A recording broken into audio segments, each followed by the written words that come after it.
नमस्कार दोस्तों, एक बार फिर से आप सबका स्वागत है हमारे अपने YouTube चैनल में। मैं हूं आपके साथ सचिन शुक्ला। आप देख रहे हैं SWS एजुकेशनल YouTube चैनल। आज हम इस वीडियो में बात करने जा रहे हैं कि पनामा कैनाल की क्या प्रॉब्लम है।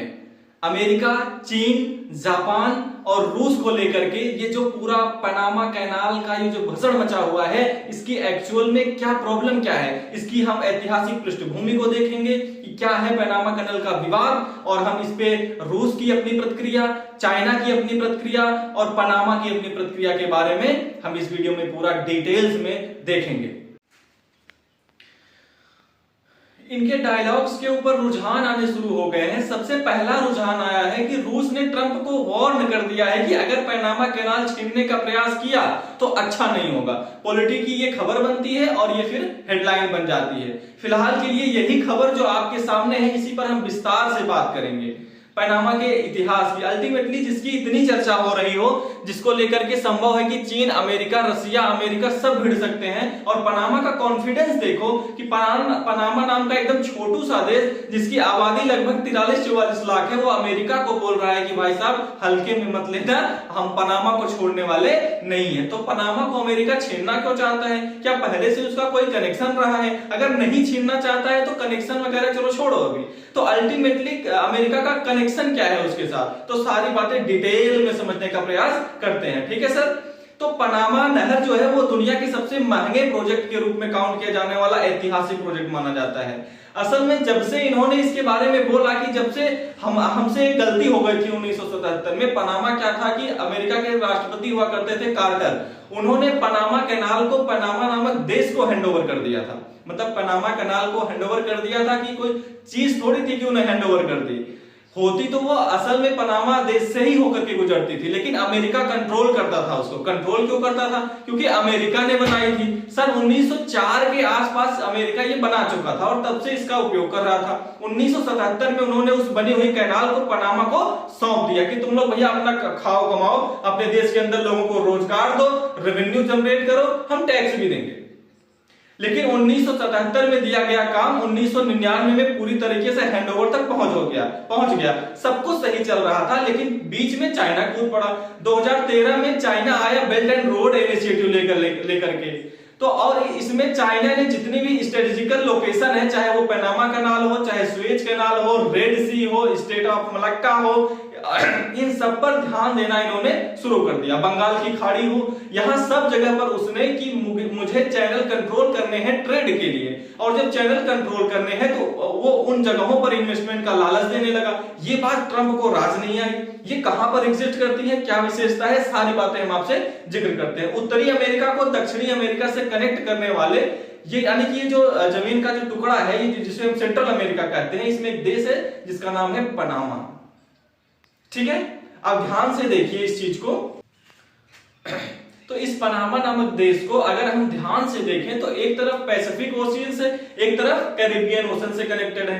कैरिबियन ओशन जो कि अटलांटिक ओशन का हिस्सा है, पैसिफिक ओशन को कैरिबियन ओशन से कनेक्ट करने के लिए अगर इस देश में से होकर के एक कैनाल बना दी जाए तो आसानी से अमेरिका के एक स्थान से दूसरे स्थान पर जो ट्रक हैं, जो शिप हैं, वो यहां से होकर के अपने दूसरे किनारे तक पहुंच सकते हैं। मतलब अमेरिका के जहाजों को जो है न्यूयॉर्क सिटी पहुंचना हो अगर, तो रोड जो रेल नेटवर्क का ट्रांसपोर्टेशन कॉस्ट है वो बहुत ज्यादा है। ऐसे में अगर जहाज ये 8,370 किलोमीटर का रूट ट्रेवल करके इस किनारे तक पहुंचते हैं तो वो सस्ते दामों में पहुंच जाते हैं।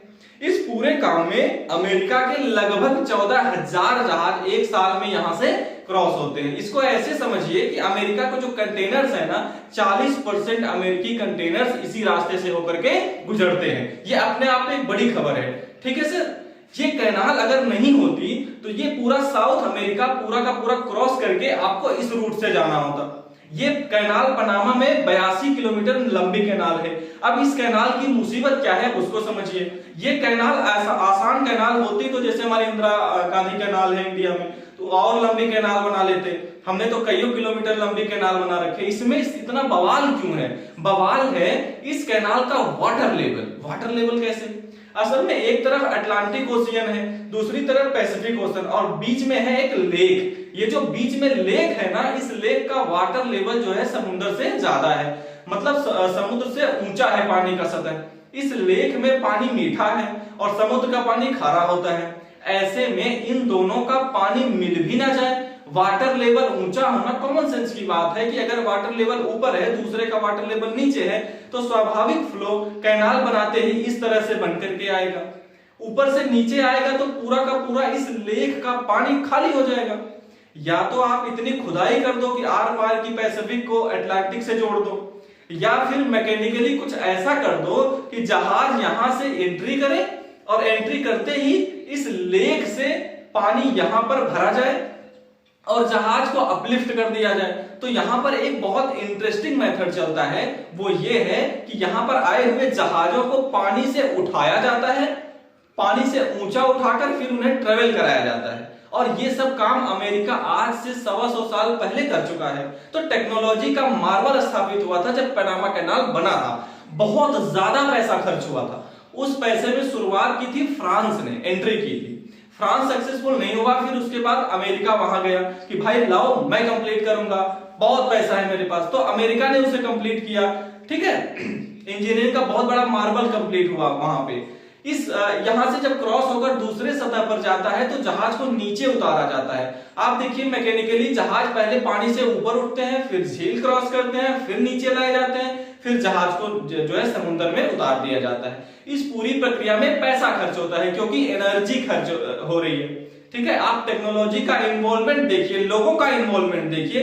इसके लिए टोल वसूला जाता है। टोल कौन वसूलता है? जो इसे ऑपरेट करता है, क्योंकि इतना बड़ा मैकेनिकल काम, इतने बड़े बड़े जहाज को उठाने हैं, इसके अंदर जो टोल वसूली होती है पनामा नामक देश वसूलता है। जहाजों को लेबल कर करके चढ़ाया जाता है और ऐसे करके फिर इस लेक में, जिसका नाम गाटून लेक है, इसमें पहुंचाया जाता है और यहां से पहुंचा करके फिर इनका जल स्तर घटाते घटाते पैसिफिक ओशन में लाया जाता है, ठीक है सर। अमेरिका का बड़ा सारा व्यापार इसी से होकर के होता है। ऐसे में अमेरिका ने जब इसको बनाया था तो उसको बाद पनामा को 1999 में इसको सौंप दिया था। जिस एग्रीमेंट के थ्रू इनको सौंपा था उसको कॉरिजेट ट्राटर ट्रीटी कहते हैं। यहाँ के कमांडर हुआ करते थे पनामा के, कार्टर जिमी कार्टर, अमेरिका के राष्ट्रपति हुआ करते थे। इनके बीच एक एग्रीमेंट हुआ जिसके तहत इनको सौंपा गया। अमेरिका की आज भी इनकी जो है ऑफिस ऑफ हिस्टोरियंस है, उसमें इसका जिक्र है। टॉरी जोस्ट कार्टर एग्रीमेंट के तहत इसे सौंपा गया था, ठीक है। ये तस्वीर है जिसमें पनामा को कैनाल जो है पनामा को सौंपी गई थी अमेरिकी राष्ट्रपति के द्वारा, ठीक है। इस पनामा कैनाल को बनाने में बहुत संघर्ष हुआ था। कहते हैं जिस जगह ये कैनाल है असल में उस जगह पर बहुत ज्यादा मच्छर, मॉस्किटोज का आक्रमण होता था।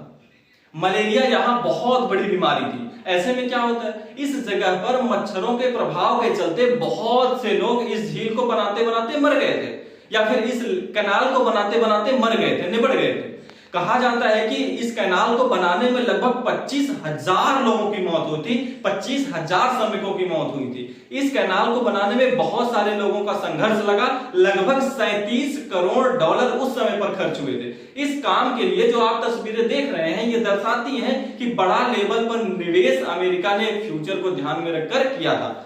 अब आप कहेंगे कि ऐसा क्या था इसमें, तो इसको यूं समझिए कि एक समय पर जब ब्रिटेन पूरी दुनिया पर राज करता था, उसकी राज करने का जो सबसे बड़ा कारण था तो वो था उसकी समुद्री शक्ति, यानी कि पानी के माध्यम से लोगों पर पहुंच बनाने का जो ताकत था, नेवल पावर था। अमेरिका भी अपने आप को नेवल पावर बनाना चाहता था और नेवल पावर बनाने के लिए वो एक ऐसा एग्जीक्यूटिव रूट चाहता था जिसके थ्रू वो दुनिया का ट्रेड हो और खुद के जहाज वहां से आसानी से अपना रास्ता बनाना चाहता था। अमेरिका ने ये काम किया और बाकायदा इस काम को अंजाम देकर के पर्सनल तरीके से ये कैनाल लंबे समय तक ऑपरेट किया। अब क्या है कि जब ये कैनाल अमेरिका ने पनामा को सौंप दी कि चलो भाई अब हमारे पास भी बहुत पैसा आ गया, अब इसको हम कब तक ऑपरेट करेंगे, इसको तुम्हारे देश का हिस्सा है तुम ऑपरेट करो। अब स्थिति ये है कि पनामा देश का जो total non tax revenue generate होता है, यानी कि टैक्स के अतिरिक्त जो पनामा अपने देश में संसाधन के रूप में जो अर्निंग करता है उसका 75% हिस्सा केवल या टैक्स से या रेवेन्यू का सबसे बड़ा सोर्स जो है वो इनके पास पनामा कैनाल है। हर साल $2.5 बिलियन का टैक्स कलेक्शन होता है पनामा देश। पनामा की जीडीपी जो कुल है उसका 3.5% केवल इस कैनाल से आया हुआ ढुल है। यहां पर 55,000 नौकरियां केवल इस कैनाल पर इस देश की टिकी हुई हैं। 9.9% लोगों को यहां पर नौकरी मिलती है। सरकार की 23.6% जो कमाई है वो पनामा से होती है। एक प्रकार से पनामा कैनाल, पनामा देश के लिए बहुत बड़ी फायदे की चीज है। अमेरिका को क्या फायदा मिला? अमेरिका का ट्रेड यहां से आसानी से होता था, वो इससे यहां से बहुत बढ़िया पैसा कमा लेता था क्योंकि डीजल पेट्रोल का खर्चा बचता था। ट्रंप को फिर क्या दिक्कत हुई? यहां पर ट्रंप को दिक्कत हुई भाई साहब के कारण। इनके कारण क्या? ये जनाब जब राष्ट्रपति बने चाइना के, इन्होंने अपनी पूंजीवादी ताकतों को बढ़ाने का प्रयास किया। इन्होंने साम्राज्य विस्तार के लिए दुनिया के सामने एक डेट ट्रैप डिप्लोमेसी का सिक्का फेंका, जिसमें इन्होंने किया ये कि लोगों से कहा कि आओ हमसे उधार लो और इस उधार में हम आपको बहुत ही कम दाम जो है इंटरेस्ट पर बहुत बड़ा इन्वेस्टमेंट देंगे। इन्होंने चालाकी ये चली कि ये पनामा पहुंच गए। 1999 में पनामा नहर पूरी तरीके से पनामा को दे दी गई थी। उस समय जो पनामा का रिलेशन हुआ करता था वो ताइवान के साथ हुआ करता था। पनामा का रिलेशन ताइवान के साथ था। अमेरिका को कोई दिक्कत नहीं थी कि ताइवान तो अमेरिका का ही प्रोटेक्टरेट है कि भाई तुम्हारी सुरक्षा हम करेंगे। इन भाई साहब ने क्या किया कि पनामा के रिश्ते ताइवान से तुड़वा दिए और ताइवान से तुड़वा करके पनामा के रिश्ते ताइवान से तुड़वा करके और साथ में पनामा को बेल्ट एंड रोड इनिशिएटिव में जोड़ दिया और उसको बढ़िया मात्रा में लगभग $1 बिलियन में आसपास पैसा पकड़ा दिया कि लो भैया पैसा लो और रिश्ता हमसे रखो, लो पैसा रिश्ता हमसे रखो। तो इनिशियली पनामा ताइवान से जुड़ता था, उसको इन्होंने अपने साथ ले लिया। तो ये खबर बनती है 2016 की। चाइना ने लगभग $900 मिलियन का इनके यहां पर एक पोर्ट एक्वायर किया जिसका नाम पनामा पोर्ट था कि साहब इसको हम जो है अप्रोच करेंगे कि इसका एक शर्त है कि आप ताइवान से रिश्ते तोड़ दो। इन्होंने फट से ताइवान से रिश्ते तोड़ दिए। पनामा ने ताइवान से रिश्ते तोड़ दिए 2017 में। अब 17 का दौर याद करिए, देखिए 21, 22, 23, 24 ये वो दौर था जिसमें बाइडेन राष्ट्रपति थे। 25 से आ गए फिर से चचा ट्रंप। इससे पहले समय पर चलिए 21 से पहले 20, 19, 18 और 17 ट्रंप का दौर था। ट्रंप का दौर एंट्री ही हुआ था कि पनामा ने ताइवान से रिश्ते तोड़ दिए। ये तो अपने आप में पनामा की गुस्ताखी ही थी कि ट्रंप को अंडर एस्टिमेट किया, ताइवान को छोड़ करके चाइना के पास चला गया। अब ट्रंप उस बात से बहुत इरिटेट हुए कि यार तुम कर क्या दिए? इतने समय से तुम ताइवान के साथ चले आ रहे थे, तुम चाइना के साथ क्यों निकल पड़े? बेल्ट एंड रोड इनिशिएटिव में एंट्री मार दी। हद तो तब हो गई जब 2018 में चीनी राष्ट्रपति शी जिनपिंग एक मुट्ठी भर का देश जिसकी आबादी मात्र 44 लाख है उस देश में जाकर के पहुंच गए। अब न्यूज कटिंग आप देखते हैं कि चाइनी प्रेसिडेंट जो है पनामा स्टेट पहुंच जाते हैं 2018 में। जब भाई साहब ये पहुंचते हैं तो ये निश्चित ही अमेरिका को इस बात पे बुरा लगना ही था। इन दोनों ने बाकायदा एक ट्रीटी साइन करी कि भाई अब हम लोग डिप्लोमेटिक रिश्ते चलाएंगे। तो अमेरिका तो इतना बेवकूफ है नहीं और चचा ट्रंप तो बिल्कुल भी नहीं, जिसने अमेरिका फर्स्ट बना रखा है, मेक अमेरिका ग्रेट अमेरिका चल रहा है। ऐसे में वो व्यक्ति उसके दबाव में थोड़ी ना आने वाला था कि हाँ बेटा तुम्हारे जो मन में आए तुम करो।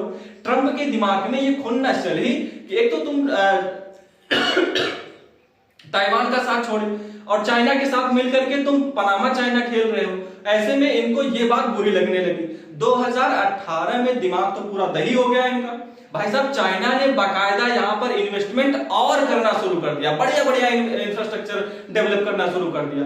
हद तो ये हो गई कि ये भैया दूसरा देश चाइना से $11.32 बिलियन का इंपोर्ट करना शुरू कर दिया। चाइना इनको एक्सपोर्ट कर रहा है, भाई साहब ये माल खरीद रहे हैं। तुम अमेरिका के नीचे बैठे हुए हो, जैसे हमारे दक्षिण में बैठा है मालदीव। अब मालदीव चाइना के ज्यादा नजदीक जाएगा तो हमें इरिटेशन तो होगा। भाई प्यार हमसे और नैन मटक्का किसी और से, तुम्हारी सुरक्षा हम कर रहे हैं और तुम उधर जा रहे हो। तो अमेरिका को वही खुन्नस पनामा से आना शुरू हो गई। तो चाइना से इन्वेस्टमेंट यहां होते रहे, लेकिन इस दौर में ट्रंप के दिमाग में ये चीज चढ़ती रह गई। इस बीच में ट्रंप ने ताइवान को अपनी तरफ से एक मैसेज भी भेजा कि देखो बेटा मान जाओ। उस समय माइक पोम्पियो उस समय से विदेश मंत्रालय संभालते थे उस समय, तो वो गए पनामा को समझाने कि देखो भैया ट्रंप चचा गुस्सा है, मान जाओ।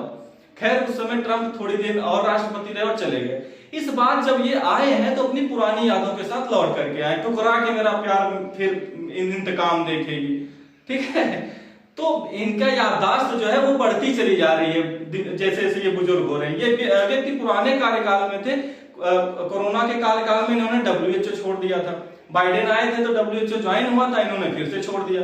पेरिस क्लाइमेट डील छोड़ दिया था, इसमें फिर से इन्होंने पेरिस क्लाइमेट डील छोड़ दिया। बाइडेन आए थे तो एंट्री की थी, इन्होंने फिर छोड़ दिया। ये पनामा को धमका करके गए थे, ये फिर से पनामा को धमकाने के लिए आ गए हैं। ठीक है सर, अब ये फिर से उतर आए और इन्होंने अपनी तरफ से दिसंबर में एक मैसेज मार दिया कि अब मैं फिर से वापस आ गया हूं, फिर मैं जीत चुका हूं, अब मैं पनामा को लेकर के रहूंगा। दिसंबर 23 को पनामा कैनाल पर झंडा गाड़ दिया। लो जी साहब, अपनी इमेज ली और एक फोटोग्राफी की, उस पर झंडा गाड़ के कहा कि अब पनामा अमेरिका का हो गया है। पनामा इस बात से भड़क गया। क्यों भड़क गया? क्योंकि भड़कना लाजमी था, क्योंकि आप हमारा इस तरीके से कैसे अपमान कर सकते हो। अब देखो, इसमें वैसे बत्ती भरजान नहीं है, लेकिन इसके पीछे का घमंड जो है वो चाइना है। आपको भी समझ में आ रहा है, चाइना है, चाइना के साथ रसिया है, दो बड़ी पावर्स के साथ इनके बीच में होना समुद्र का मंथन। ट्रंप इनका समुद्र मंथन बढ़िया से करेगा और चाइना इसको बचाने नहीं आएगा, क्योंकि जो देश आज तक कोई भी युद्ध नहीं लड़ा वो किसको, दूसरे को क्या बचाने आएगा। 2 मिनट में ट्रंप इसका खेला कर देंगे। पनामा के जो लीडर हैं वो आकर के कहते हैं कि ट्रंप हमें बिल्कुल एक्सेप्ट नहीं है। कोई बात नहीं बेटा, जिस दिन राष्ट्रपति बनूंगा पहले दिन ये लाइन बोलूंगा। और इन्होंने पहले ही दिन ये लाइन शपथ लेते ही बोल दिया कि भाई साहब मैं तो इसे लेकर के रहूंगा। तो इसमें मीम्स की बाढ़ आ गई कि तुम कैसे ले लोगे। भाई ट्रंप अपने मामले में एकदम क्लियर है कि भाई लेके रहेंगे बदला, ठुकरा के मेरा प्यार अब इंतकाम देखेगी। अब जो लोग हैं वहां के इसके विरोध में आ गए कि भाई ट्रंप कैसे छीन सकते हैं। जैसे बांग्लादेश के अंदर जिसको पैदा भारत ने किया हो वो भी भारत को अपने तरफ से भाव भाव करने लग जाए, वैसे भी पनामा के अंदर हुआ। अमेरिका के झंडे के ऊपर लोग कूदने लग रहे हैं कि साहब देखो हमें जो है ऐसा कर दिया। ठीक है, थोड़ा मैं भावनाओं में बह जाता हूं। तो ऐसी स्थिति में जब ये खबर होने लगी, चाइना वालों को मसाला मिल गया। अरे पनामा वाले कहां छिपे हो, जाओ बेटा बढ़ जाओ। तो ऐसे में चाइना वाले पहुंच गए जो है न्यूज को कवर करने के लिए। देखो पनामा में प्रोटेस्ट शुरू हो गए, लोग मना कर रहे हैं। यहाँ के पनामा के राष्ट्रपति फिर बाहर निकल आए, फिर इन्होंने जाकर के फिर एक बयान दे दिया कि नहीं, हम ये कहना चाहते हैं कि ये जगह हमारी है और इसे हम किसी को जो है लेने नहीं देंगे। इस बीच पुतिन भी उतर आए। अरे भैया, पुतिन को लगा कि हम कैसे छूट गए इस पिक्चर में। भाई ट्रंप आप 3 दिन से छाए हुए हैं, क्या पूरी दुनिया में एक ही नेता बचा है? तो पुतिन की तरफ से फॉरेन मिनिस्ट्री का एक बयान आया, Russia war Trump again snatching Panama canals. भाई साहब ऐसा भसड़ मचा। अब मॉस्को की तरफ से ये मैसेज कि बहुत मायने निकाले जा रहे हैं कि अगर वो ये बोल रहे हैं कि सोचना भी मत, ये बहुत बड़ा हास्यास्पद वर्ड है। जैसे ही ये बात मॉस्को की तरफ से आई, शी जिनपिंग और पुतिन भाई घंटे भर पहले एक दूसरे से फोन पे बतियाए कि हाँ भाई क्या करना है इसका, पनामा को लेकर के, ऐसे तो ये ग्रीनलैंड कब्जा ले लेगा। अब एक तरीका अपने पास बचता है यूरोप को तोड़ने का, क्योंकि ट्रंप कनाडा के खिलाफ हो चुके हैं, ट्रंप डेनमार्क के खिलाफ हो चुके हैं, अब पनामा के कैनाल के खिलाफ हो रहे हैं। अब ऐसे में अपन लोग सबको एक साथ अमेरिका को आइसोलेट करने का समय आ गया है। दोनों ने भाई आपस में घंटे भर अभी पहले बतियाए हैं, इन्होंने बात की है। तो कुछ लोग ऐसे हैं जो बेचारे दर्द से पीड़ित हैं, और उनमें कौन है? जर्मनी।